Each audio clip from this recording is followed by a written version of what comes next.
So, hey guys, we're gonna have to keep our voices down because my family is taking a nap in the other room. But I just saw Black Panther recently, so I thought it'd be a great time to review it. So anyways, if you're new here, you don't know the drill, first I'm gonna get into my non-spoilery review, and then after that, and when I run out of stuff to say, then I'll get into my spoiler review. Because you can watch probably the first half of this video without actually having seen Black Panther. But anyways, let's get into it.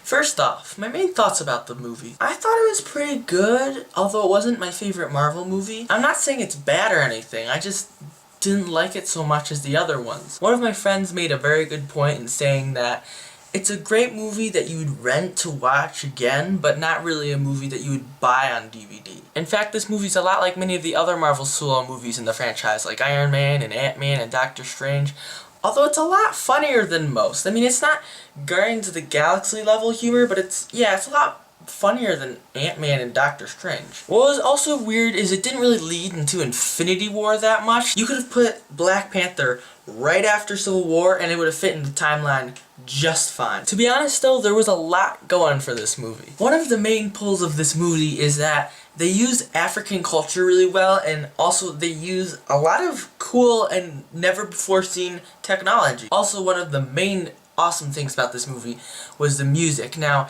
it had a lot of the beatboxy type rap stuff in the trailer. It wasn't played as heavily, but it was still very noticeable. What was also really cool is there's this one moment, I don't think this is a spoiler because it was in the trailer, where the whole world was basically turned upside down, and with it, they turned the camera upside down, kind of symbolizing that, and they played the music in the background with it, and it was actually really fun to watch. Sorry, I still got it stuck in my head. One thing that was a little strange was the language. And no, I'm not talking about the swearing, because there's actually not that much swearing in this movie, which is a really good plus. No, what is actually really weird is how they use the language of the Wakandan people. Because throughout the movie, they speak English, and while that's normal for movies to do, because we wouldn't understand them if they didn't speak English. What's strange is there are these rare moments when they're talking to each other in Wakandan to make sure that us English-speaking people don't understand them. Of course, I put the subtitles at the bottom of the screen, but you still get the idea. In the Hobbit movies, they have elf language and stuff, or they have orc language, and sometimes the elves are speaking in English to the dwarves, but then they speak elf to each other. It's kind of the same thing in this movie, but not as well used. I mean, I understand that nation's ruler should be able to speak different languages for diplomatic reasons, but what's weird is you can never tell when they're speaking in Wakandan or speaking in English. I mean, correct me if I'm wrong, there's this part where they assemble the whole nation of Wakanda, the speaker comes out and he starts speaking to them in English. That doesn't really make that much sense. You shouldn't include your character's actual language in the movie if you're not going to use it when they're supposed to use it, because speaking to an everyday Wakandan person, I doubt they know English, especially since they're very secluded from the rest of the world. The rest of the world. To be honest, that's my only gripe with this movie, and I don't really have anything else to say that won't ruin it for you, so it's time to get into the spoilers. Black Panther dies!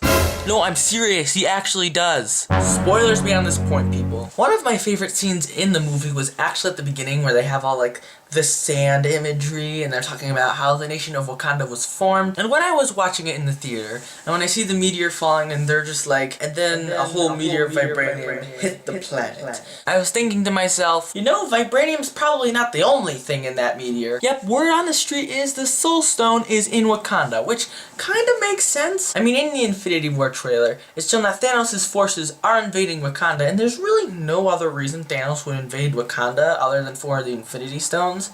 I mean, Thanos might want the vibranium, but if he's after the most powerful artifacts in the universe, I don't think he's going to take a side trip to just steal some precious metal. Also, the Soul Stone's kind of used in the movie to communicate with Wakanda's dead kings, but that's very downplayed. Speaking of the sand though, one of the more awesome things was DP loved the sand holograms. I really like them too, and here's why. The reason I hate Star Wars holograms is because that is not how light works. Light doesn't stop or form shapes, it only reflects or stops when it hits something, and Obviously in holograms, it's not really hitting anything. What Hollywood never can get is light is a constant beam. You can't shoot it, you can't do holograms. It just doesn't work. And even though sand holograms would be very hard to create in real life too, it's a lot more plausible than the light holograms, and that kind of made me really happy, and plus, it also looks a lot cooler. Anyways, as I said before, Black Panther died. But obviously, he's in Infinity War, so what are you gonna do? So throughout the movie, everyone on screen is just crying and depressed because Black Panther's dead, but everyone in the theater is just like, come on, he's not really dead. No one dies in these movies. What about Quicksilver? So anyways, eventually they find his body and they bring him back to life with what's it called? The heart-shaped herb. And then I said herb.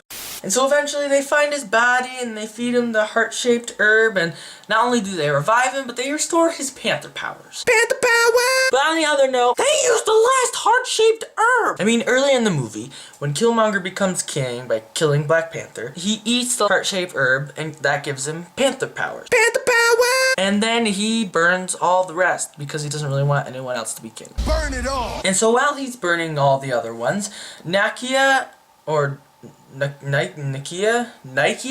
I don't know. She comes in and steals one of them before it can be burned, and everyone's just like, yes!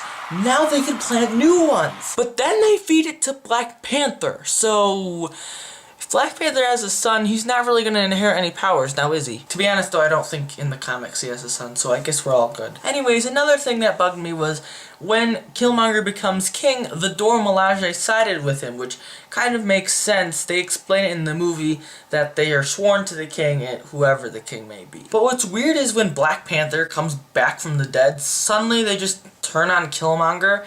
I mean, that kind of confused me, but after a little thought, I understood why. The reason the Dora Milaje turned against Killmonger is because he was no longer rightfully king. In the ritual of fighting for kingship, the person who's being crowned king has to fight the person who challenged him. Why am I explaining this? But anyways, when Black Panther came back, it was shown that he was kind of still alive, which meant the ritual was not complete, therefore Killmonger wasn't king. Also, speaking of the ritual, what I thought would be really cool for the fight in the mine was when T'Challa and Eric Killmonger are both fighting, and T'Challa tells his sister Shuri to turn on the things.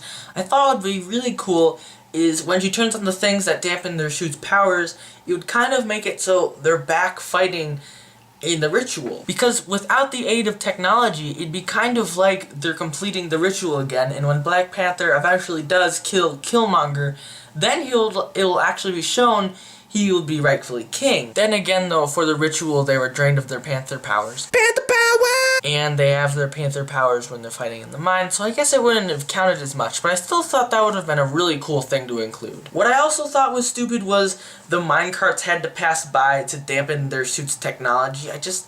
Why can't they turn it on without having to bring the minecart? But no, they finished the fight scene with the stupid minecart thing, and Killmonger dies. Another Marvel villain added to the dead Marvel villains list. Killmonger was actually a pretty good villain, and if they kept him alive a little longer, at least for another movie, it would have been really interesting to see what he would do next. To finish off this review, I want to talk about the end credit scenes and how they weren't that interesting. So the first end credit scene, it shows how Black Panther in Wakanda is now opening up to the world to share their awesome technology, which isn't really a good idea.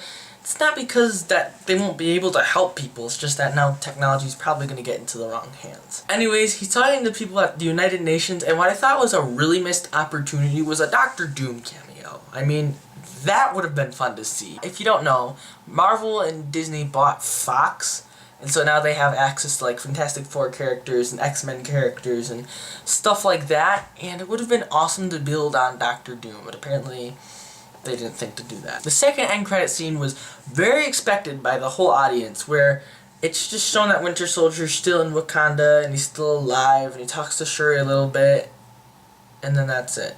Like, they could have, that's it. Anyways, again, thanks for watching. Comment below how much you liked or disliked the Black Panther movie, and anyways, I will see you in the next video.